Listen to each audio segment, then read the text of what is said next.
કૂદકે ને ભૂસકે વધતી વસ્તીને કારણે દુનિયાની કોઈ પણ સત્તા કે મહાસત્તા કેમ ન હોય, પણ આવનારા નજીકના સમયમાં ખેતીને સૌથી વધારે મોભાદાર અને રોજગારી આપતો વ્યવસાય બનતો કોઈ નહીં રોકી શકે.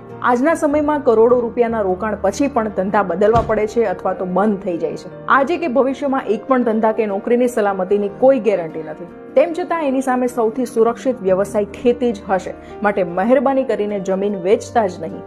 તમને અંદાજો પણ નહીં હોય કે ડિજિટલાઇઝેશનના કારણે આવતા 15 થી 20 વર્ષોમાં વિશ્વમાં સંપૂર્ણ પરિવર્તન આવી જશે અને લગભગ 2035 સુધીમાં કમ્પ્યુટર મનુષ્ય કરતાં પણ વધારે હોશિયાર થઈ ગયું હશે. આજે ચાલનારા 70 થી 80% ઉદ્યોગો બંધ થઈ જશે.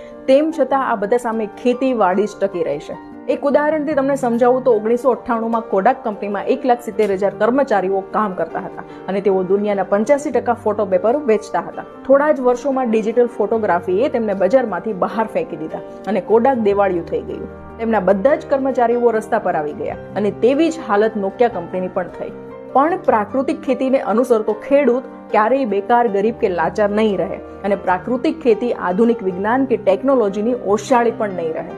અનેક ધંધા બંધ થઈ ગયા અને ભૂલાઈ ગયા છે, પણ પાછલા કેટલાય વર્ષોમાં અનેક ચડાવ ઉતાર આવ્યા પછી પણ ખેતીનો વ્યવસાય અડીખમ ઊભો રહ્યો છે અને માણસને જ્યાં સુધી પેટ છે ત્યાં સુધી રહેશે જ. ગમે એવા ભૂખમરામાં પણ પોતાનું પેટ ભરવા માટે ખેડૂત સ્વનિર્ભર તો રહેશે જ. જો આવનારા સમયમાં વ્યવસ્થિત આયોજન કરશે તો બજારનો માલિક ખેડૂત પોતે જ હશે. આ વિડીયો ઓછામાં ઓછા 10 લાખ ખેડૂતો સુધી પહોંચે એવી મને આશા છે. ખેતીવાડી બચાવવા માટે અત્યારે ખૂબ મોટા અભિયાનો પણ ચાલી રહ્યા છે, જેની તમને કલ્પના પણ નહીં હોય. માટે તમે આ વાત લોકો સુધી પહોંચાડજો અને આ અભિયાનમાં ભાગીદાર જરૂરથી બનજો.